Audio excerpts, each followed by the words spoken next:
శుక్రవారాలు ఏం చేస్తే లక్ష్మీ కటాక్షం కలుగుతుందో ఈ వీడియోలో మనం తెలుసుకుందాం. శ్రావణ మాసంలో లక్ష్మీదేవి అనుగ్రహం సంపూర్ణంగా కలగాలంటే ఇంట్లో దీపం పెట్టాక ఒక శ్లోకం ఇంటి యజమాని కానీ యజమానురాలు కానీ చదువుకోవాలి. ఆ శ్లోకానికి ఉన్న గొప్పతనం ఏంటంటే, దేవేంద్రుడు తాను సంపదలన్నీ పోగొట్టుకున్న సంపదలు తిరిగి పొందటానికి పాలసముద్రం నుంచి అవతరించిన లక్ష్మీదేవిని ఒక స్తోత్రంతో ప్రార్థిస్తాడు. దాన్నే ఇంద్రకృత లక్ష్మీ స్తోత్రం అంటారు.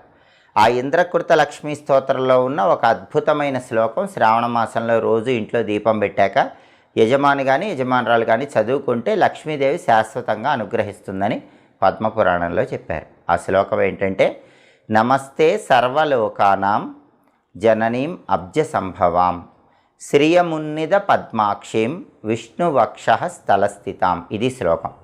ఈ శ్లోకంలో ఉన్న అర్థం ఏంటంటే, నమస్తే సర్వలోక